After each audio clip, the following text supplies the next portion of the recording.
Hey guys, I'm back again, and I'm here today to do my book club long list. Now, struggle with this 2020, this pandemic, but our last book club meeting was on Zoom. So we discussed My Absolute Darling on Zoom. It went well, but there wasn't everybody there. We were only 8 on the Zoom.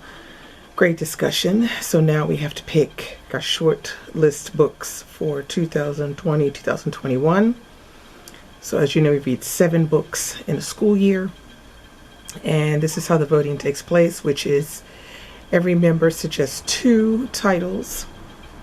And then I composite them into a long list. And then I send the long list off to all the members. And that gives time for people to do research, in which case then we have our last meeting, which this year our last meeting is on, I think it's the 5th of June. It's the first Saturday of June. And we're going to be discussing The Warmth of Other Suns. And so at the end of this meeting, we will each vote for 7 books. And then I'll tabulate. And if we have the 7 books, then great. But if we have some ties, then we'll have to do a second voting, choose from the ties. So this year we have, I think on the list is 29 books. Yeah, so it's, and it's a very eclectic, different list. So I'm still trying to figure out what exactly I'm going to vote for. I kind of know what I'm not going to vote for, but I'm not too sure about what I will vote for. So maybe you can help me out. So I've got a few books, physical copies here, and when I don't have a physical copy, you'll see a picture here. And yeah, so let's get started. So number 1 on the list is All the Light We Cannot See, and that's by Anthony Doerr. If I'm not mistaken, did that not win the Pulitzer Prize a couple of years ago? I'm really sure, can't remember right now, but this one, I think we've heard a lot about it. It was all over the place when it came out. So basically it's a French girl in Paris and a German guy who's an orphan in Germany in a mining town. And somehow those two get connected, more or less. That's the idea. I've heard a lot of not so flattering things about this novel. Like I heard about the writing isn't so good. There's a lot of inconsistencies because this is also taking place during World War II. So there's a lot of things that are not exactly right in the portrayal of the story. So I don't think I'll be voting for this one for sure, but there's no guarantee it could get through. I don't know. I don't think it'll get through because I saw that somebody had a copy and it was going around like that and people were reading it. So I'm not really sure if this one will go through since I know quite a few people have already read it. Okay, the next one on the list is called The Lady in the Van by Alan Bennett. Now, I never heard of this one before, but it says, life imitates art in The Lady in the Van, the story of the itinerant Miss Shepherd who lived in a van in Alan Bennett's driveway from early 1970s until her death in 1989. It is doubtful that Bennett could have made up eccentric Miss Shepherd if he tried, but his poignant, funny, but unsentimental account of their strange relationship is akin to his best fictional screenwriting. Okay, so yeah, cranky old lady living in a van in the guy's driveway somewhere in England. Nah, that doesn't sound like anything that I would be interested in talking about in a book club, but that's just me. I mean, I don't know. It just, nah, bro. I don't see that one coming. I don't see that one being anything that, people would want to read. But anyway. Next on the list is Giovanni's Room by James Baldwin. Okay, this one is fantastic read. If you haven't read it, pick it up. I've already read it. I will probably reread it at some point. I don't know when, but at some point I will. I won't be voting for this one because I've already read it. And I'd be very surprised if it got through. I don't know. Okay, now next book on the list is Heavy by Kiese Lehman. Okay, now you guys know how much I love this book. Now you guys probably don't know, but on Instagram I did a post on it. I love this book. Yeah, this is my post right here. This was the first book I read this year in 2020, and this was 5 stars. This is really, really, really good. It's an autobiography. Kiese Lehman talking about his relationship with his mother and his, I don't want to say anything more than that. I'm just going to say his issues. Let's just say it that way. Not a very long book, but very, very powerful, very well written. It's just brilliantly written. The way he goes about talking about certain issues and things, even down to the way he names the chapters. One's called Black Abundance. So it's like it's separated into 3 parts: Boy Man, Black Abundance, and Homeworked. And then in between you have different chapter titles, which are really good, like Train, Nan, Wet, Bee, Meager, Hulk, Gumption. It's brilliant.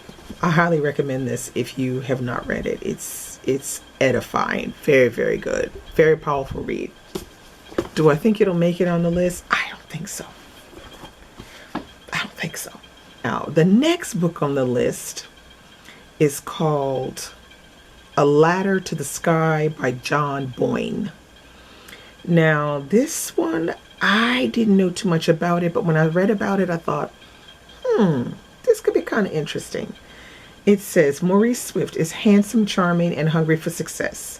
The one thing he doesn't have is talent, but he's not about to let a detail like that stand in his way.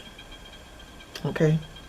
After all, a would-be writer can find stories anywhere. They don't need to be his own. Working as a writer in a West Berlin hotel in 1988, Morris engineers the perfect opportunity, a chance encounter with the celebrated novelist Eric Ackerman. He quickly ingratiates himself with the powerful but desperately lonely older man, teasing out of Eric a terrible, long-held secret about his activities during the war.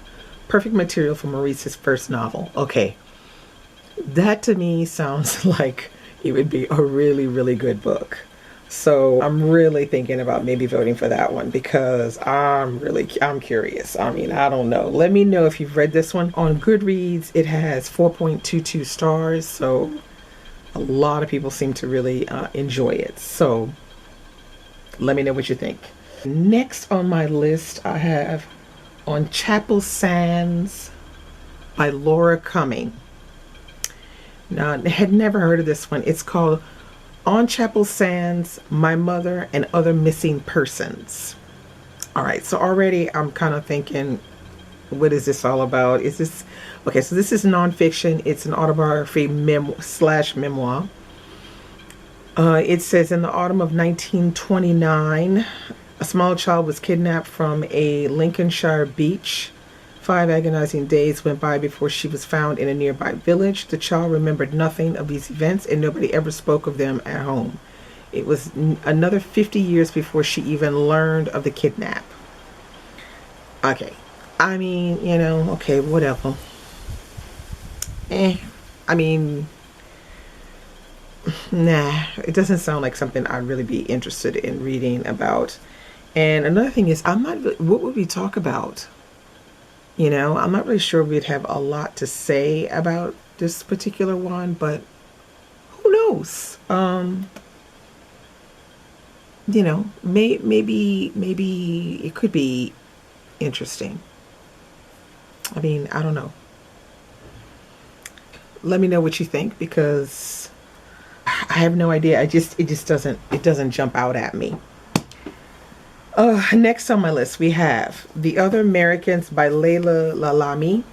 Okay, so I don't know if you can see this one very well with the sun. This is Layla Lalami. Okay, so I don't really think I need to talk about this one too much, but it was a Pulitzer Prize finalist. And as you know, Layla Lalami wrote The Moors Account, which I haven't read yet. But it says, late one spring night, Driss Gurawi A Moroccan immigrant living in California is walking across a darkened intersection when he is killed by a speeding car.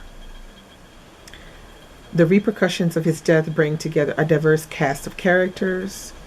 Gherawi's daughter Nora, a jazz composer who returns to the small town in the Mojave she thought she'd left for good. His widow, Miriam, who still pines after her life in the old country. Efren, an undocumented witness whose fear of deportation prevents him from coming forward. Jeremy, an old friend of Nora's and an Iraq War veteran. Coleman, a detective who is slowly discovering her son's secrets. Anderson, a neighbor trying to reconnect with his family, and the murdered man himself. Okay, so you get, I mean, that kind of book, that right there, that kind of interests me. And I'd like to see how she pulls through with this one, because I don't think it's something easy to write. So let me know if any of you guys have read this one and what you thought about it. No spoilers, please. Next on the list is Putney by Sofka Zinofiev. Okay, and this is her right here. Okay, this one is, it says, I'm just going to read you what the blurb line is. It says, a provocative and absorbing novel about a teenage girl's intoxicating romance with a powerful older man, and her discovery decades later that her happy memories are hiding a painful truth. So that's what that one is kind of about. So, you know, there's something here with sexual abuse, pedophilia, something like that. This one has been on my list for a long time and just haven't gotten to. It's been sitting there waiting for me since last summer. So basically, these two were my suggestions on the list. So I hope one or both of them makes it onto the list, but we're gonna see. Okay, next on the list we have Wolf Hall by Hilary Mantel. Yeah, this is a big chunker. I read this one, I want to say 3 years ago or 4 years ago. 3 years ago, maybe. I will not be voting for this one because, like, I'm not reading this big old book again. I enjoyed it. I learned a lot about, you know, British royalty and, you know, politics and stuff like that. And I thought it was, the voice was of Thomas Cromwell was done really well. But yeah, I wouldn't vote for this one because like I said, I've already read it. If anything, I need to read book 2 of this, which is Bring Up the Bodies, so that I can then go on to the third one, which just came out this year. So for years, rumors of the Marsh Girl have haunted Barkley Cove, a quiet town on the North Carolina coast. So in late 1969, when handsome Chase Andrews is found dead, the locals immediately suspect Kaya Clark, the so-called Marsh Girl. But Kaya is not what they say, sensitive and intelligent. She has survived for years alone in the marsh that she calls home, finding friends in the gulls and lessons in the sand. Okay, this is going to be a no for me. It doesn't sound like something that would interest me, and I know it's gotten a ton of it's gotten a lot of press and stuff. And it's one of those books, I think you either hate this book or you really love this book. Like, there's no in between. But I've heard enough about it to know that it doesn't sound like my cup of tea. So I'm going to cross my fingers that this one doesn't make it on the list, because I would not want to have to read this one. I think if I had to read it, I think I would just get the audiobook and, you know, and read it like that. I would not, you know, go to any extent of spending money on where the crawdads sing. I mean, it just doesn't sound like my cup of tea. So for me personally, this one is definitely going to be a no. Next on the list, we have a book called, okay, I've never heard of this one before. It's called Cassandra at the Wedding, and it's by Dorothy Baker. This one is an LGBT book, so I'm really interested in maybe checking this one out. It says Cassandra Edwards is a graduate student at Berkeley, gay, brilliant, nerve-wracked, miserable. At the beginning of this novel, she drives back to her family ranch in the foothills of the Sierras to attend the wedding of her identical twin, Judith, to a nice young doctor from Connecticut. Cassandra, however, is hell-bent on sabotaging the wedding. Okay, yeah, this sounds like it could be pretty interesting. Yeah, so hopefully other people will find this intriguing as well and vote for it. If not, I'm putting it on my TBR list anyway. I'll be reading it whether I read it with my book club or not. Okay, next on the list I have I Am 17 Brushes with Death by Maggie O'Farrell. Now this is another nonfiction autobiography slash memoir, and yeah, I don't really know.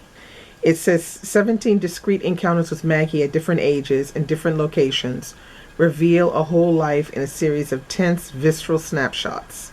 In taut prose that vibrates with electricity and restrained emotion, O'Farrell captures the perils running just beneath the surface and illuminates the preciousness, beauty, and mystery of life itself. So I think it's going to be you either care or you don't care. I'm not really that familiar with Maggie O'Farrell, so at this point I don't really care.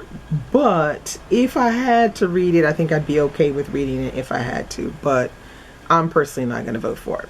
Okay, next on the list we have a book called Bluff, and it is by David Folkenberg. Now, this book is a French book. I don't even know if it's translated in English.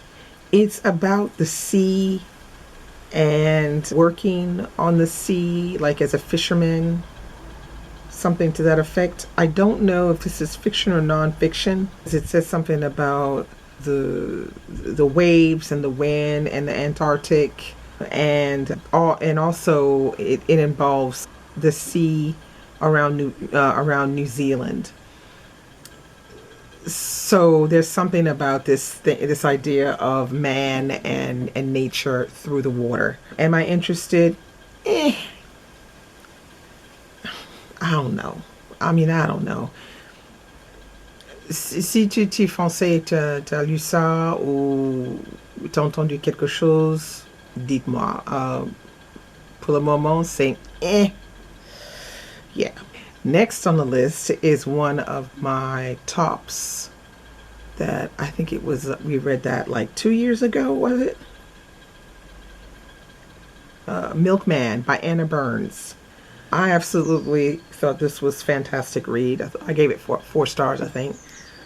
Now this one would be interesting to read in a book club situation because I think it would be interesting to hear what other people think about this book.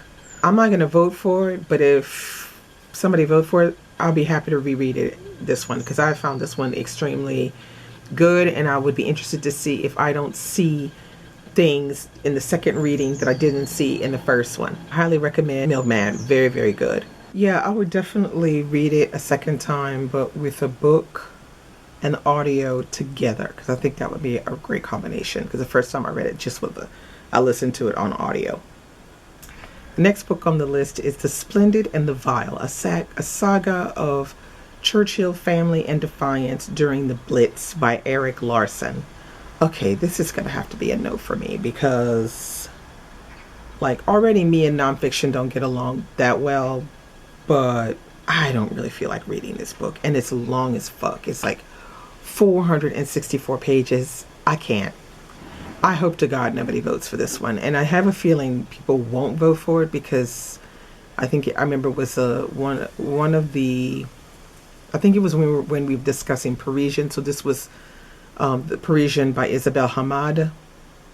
This was before the confinement and the pandemic. We were talking about World War II books and how people were sick of reading them, kind of thing. So I'm thinking this one won't get picked. The next book on the list is Breakfast at Tiffanys, Truman Capote. Oh, you know, I've not read it, and I don't really care about reading it, but mafia gangsters, playboy millionaires, you know, Holly Golightly and yada yada yada. Go look it up. I don't care. I wouldn't vote for that. Let's just hope that doesn't get picked either. Next on the list is Under the Volcano. This is fiction. It's a classic.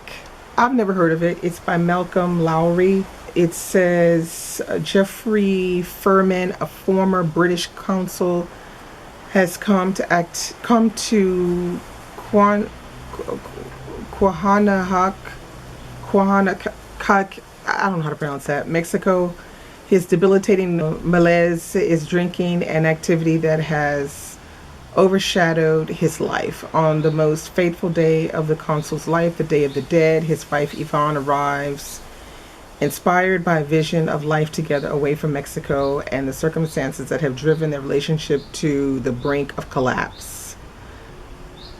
I don't really know. It doesn't really sound like something that would be enticingly good, but I could be wrong.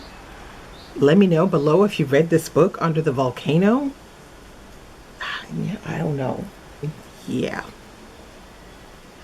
We will see. Next on the list, you'll never guess. The Darkest Child by Dolores Phillips. Okay, now this is a book I always say you got to get your mind right. From what I hear, I posted this book on my Instagram during Read So Lit for the Read So Lit photo challenge. And everybody said, oh my God, that book is so good, but my God, that is one of the worst mothers in literary history. And they kept saying how brutal it was. And I said, oh, so I got to get my mind right. So that's how I put this. This is, you got to get your mind right to read this one. Girl, I don't know. I mean, I would vote for this one just because I need to read it. I'm not really sure people are actually going to vote for this one. But even if they don't, no problem. I'll still read it because I've been wanting to read it. Okay, the next one on the list is The Story of a Brief Marriage by Anouk Arudpragasam. 2.5 decades into a devastating civil war, Sri Lanka Tamil minority is pushed inexorably towards the coast by the advancing army. Amongst the evacuees is Dinesh, whose world has contracted to a makeshift camp where time is measured by the shells that fall around him like clockwork. Alienated from family, home, language, and body, he exists in a state of mute appearance, numb to the violence around him, till he is approached one morning by an old man who makes an unexpected proposal that Dinesh marry his daughter Ganga. Okay, so this one sounds like it could be interesting. It's fairly short. It's only 208 pages, but it has an interesting turn towards talking about the war in this area. So I'm not really sure if anybody out there has read this and wants to suggest that I vote for it. Let me know. I'm still on the fence about it. I'm not really sure. Next on the list is Afternoon Rag by Amit Chaudhuri. This is Indian and it is fiction. Afternoon Rag deals with the experience and impressions of a young Indian student of English literature at the University of Oxford. Chaudhuri recreates the state of mind of a young man coming to terms with loneliness, nostalgia, and alienation. A rag is a piece of classical Indian music which plays around a set of specific intervals to create a particular mood. Okay, this one is pretty interesting because there's something really different about it. So I think this would be something that I would definitely be interested in reading. Never heard of it before, so it should be interesting. Next on the list, now this is an oldie. I'm not even gonna read what it's about because you already know. The Secret History by Donna Tartt. Now, this is one, Donna Tartt has eluded me. I have not read anything by her. But apparently this is a place where we should all start, is Secret History. At least that's what everybody tells me. So if it gets on, I'll be interested to see how, people react to this one. But I have a feeling it won't get on because I think maybe quite a few people have already read it. But if it does not, I mean, this is one that I definitely have been, ticked in the box of, to be read, been TBR, like you should have read this a long time ago. Okay, next on the list is The Witch Elma by Tana French. And yeah, I haven't read any Tana French, so I don't really know, is it good? Is this a series or a standalone? I don't know. I'm assuming it's a standalone because I don't see on here where it says that it's a series, but it says Toby is a happy-go-lucky charmer who's dodged a scrape at work and is celebrating with friends when the night takes a turn that will change his life. He surprises two burglars who beat him and leave him for dead. Struggling to recover from his injuries, beginning to understand that he might never be the same man again, he takes refuge at his family's ancestral home to care for his dying Uncle Hugo. Then a skull is found in the trunk of an elm tree in the garden. And as detectives close in, Toby is forced to face the possibility that his past may not be what he has always believed. Yeah, so I don't know. Let me know below. Tana French, is that like something good for book club? I don't know. I feel like if it's really good, we can talk about, I guess we could talk about like how well she executes it. But if there's something off, then we're just going to complain about that thing that's off, and there won't be much else to talk about. So I'm not really sure if this this particular mystery would be good for book club. But I don't know. It's just because I haven't read any Tana French. So comment below if you think, this is something good to do. Next on the list is The Unseen World by Liz Moore. Now, this is one that was, when it came out, a lot of people talked about it and they said how much they really, really liked it. But I wasn't one of the people that ran out to get The Unseen World. So, yeah, I don't know. But it is pegged as fiction, mystery, and contemporary. It has excellent reviews. It's got like 4.12 stars on Goodreads. Not that that really means anything. But yeah, so it's the moving story of a daughter's quest to discover the truth about her beloved father's hidden past. I don't know. Comment below if you think I should, vote for that one, because when I saw it on the list, I said, oh, that's one from Blast from the Past. Is it really good? Now this came out in 2016 and it's 451 pages. So this ain't no slouch book. So yeah, let me know about that. Next on the list is this one, which is Barbara Kingsolver's Unsheltered. So I wanted to read this book this year, and then I was thinking about suggesting this one, but I changed my mind when I saw that somebody else had suggested it. So, and I love this copy. Check out this copy. The edges of the paper look like wallpaper. It's just done really well, this copy. So, and then look at the inside. It looks really cool. So this one looks like two different timelines. So we have 2016 Vineland meet Willa Knox, a woman who stands braced against an upended world that seems to hold no mercy for her shattered life and family, or the crumbling house that contains her. Then you have 1871 Vineland. Thatcher Greenwood, the new science teacher, is a fervent advocate of the work of Charles Darwin, and he is keen to communicate his ideas to his students. But those in power in Thatcher's small town have no desire for a new world order. Thatcher and his teachings are not welcome. Okay, so yeah.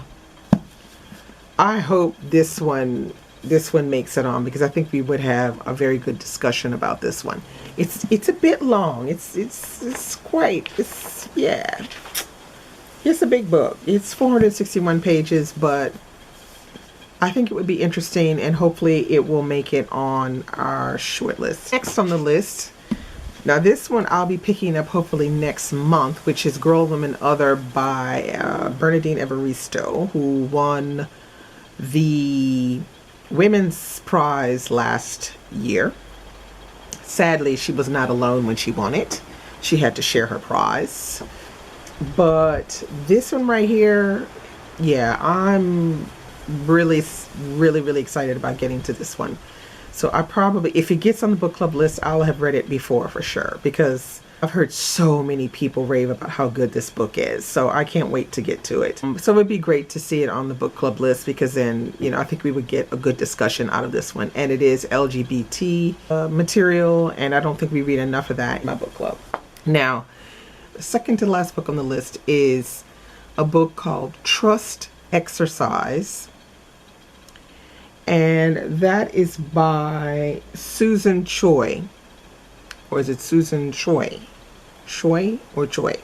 This was a Pulitzer Prize finalist last year, because it came out in 2019. This one, I'm very intrigued by this one. It says, in an American suburb in the early 1980s, students at a highly competitive performing arts high school struggle and thrive in a rarefied bubble, ambitiously pursuing music, movement, Shakespeare, and particularly their acting classes. When within this thriving brotherhood of the arts, two freshmen, David and Sarah, fall headlong into love. Their passion does not go unnoticed or untoyed with by anyone, especially not by their charismatic acting teacher, Mr. Kingsley. This is literary fiction, and I'm here for it, because I have a feeling this one is going to be very interesting, and it's going to give us a lot to talk about, I have a feeling. So, Trust Exercise by Susan Choi. And last but not least, we have another one called At the Wolf's Table by Rosella Postorino. This is translated by Leah Janacheko. This is historical fiction, World War II again. Okay, so it says, Germany, 1943, 26-year-old Rosa Sauer's parents are gone, and her husband Gregor is far away fighting on the front lines of World War II. Impoverished and alone, she makes this fateful decision to leave war-torn Berlin to live with her in-laws in the countryside, thinking she'll find refuge there. But one morning, the SS come to tell her she has been conscripted to be one of Hitler's tasters. 3 times a day, she and 9 other women go to his secret headquarters, the Wolf's Lair, to eat his meals before he does. Forced to eat what might kill them, the tasters begin to divide into the fanatics, those loyal to Hitler, and the women like Rosa who insist they aren't Nazis, even as they risk their lives every day for Hitler's. Okay, you know, I don't know. This could either be really, really good or a real disaster. You know, I don't know. It says it was an international bestseller, but does that really mean anything? No. It has 3.53 stars on Goodreads, and yeah, it's put into the genre of historical fiction, World War II.